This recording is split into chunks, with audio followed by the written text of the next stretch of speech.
সততার পুরস্কারের গল্প। খুদে গল্প। অনেক অনেক দিন আগের কথা। এক ছিল কৃষক, খুবই সৎ আর আল্লাভীরু লোক ছিল সে। কিন্তু কিছুতেই সে তার সংসারের অবস্থার উন্নতি করতে পারছিল না। দিনের পর দিন, মাসের পর মাস, বছরের পর বছর সে হাড় ভাঙা পরিশ্রম করত, প্রতিটা পয়সা হিসেব করে খরচ করত। কিন্তু তবুও দেখা যেত একটা পয়সাও সে জমাতে পারছে না।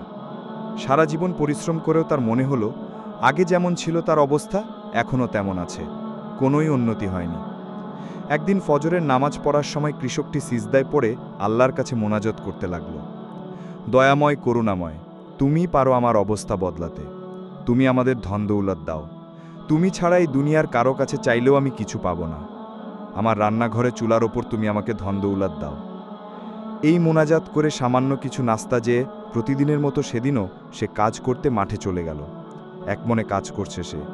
হঠাৎ একটা কাটা গাছ তার কাপড় জড়িয়ে কাপড়টা ছিঁড়ে গেল। রাগে দুঃখে তার কান্না আসতে লাগলে। এমনি সে গরিব মানুষ, তার উপর জামাটি ছিঁড়ে যাওয়ায় কাটা হওয়াটা ছিল স্বাভাবিক ব্যাপার। সে কোদাল চালিয়ে কাটা গাছটি শেকড় শুদ্ধ উপড়ে ফেলতে লাগলে। হঠাৎ কোনো কিছুর সাথে তার কোদাল লেগে ঝনঝন শব্দ ভেসে উঠলে। চাষি দেখলে একটা অমার কলস। তার ঢাকনা খুলে সে অবাক হয়ে গেল। রূপার টাকায় কলস পুরো ভরা। খুশিতে তার চোখ মুখ উজ্জ্বল হয়ে উঠল। আল্লাহর দরবারে শুকরিয়া আদায় করল।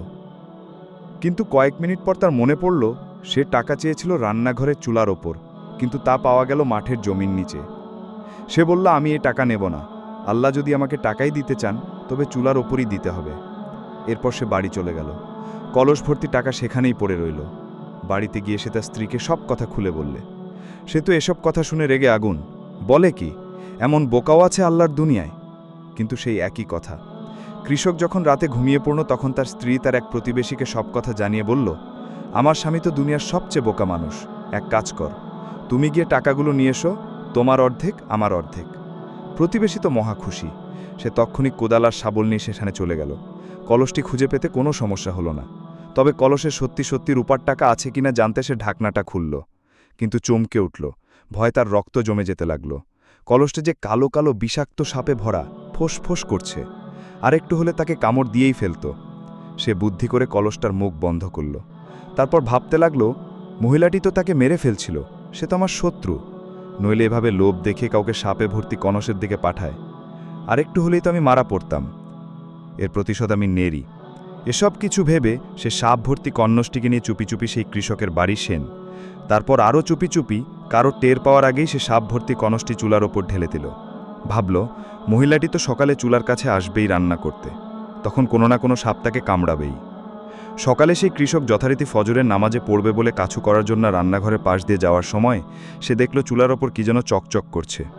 কাছে গিয়ে দেখল, এ কি, এ যে সব রূপার টাকা। সে তখনই সিজদায় পড়ে গেল।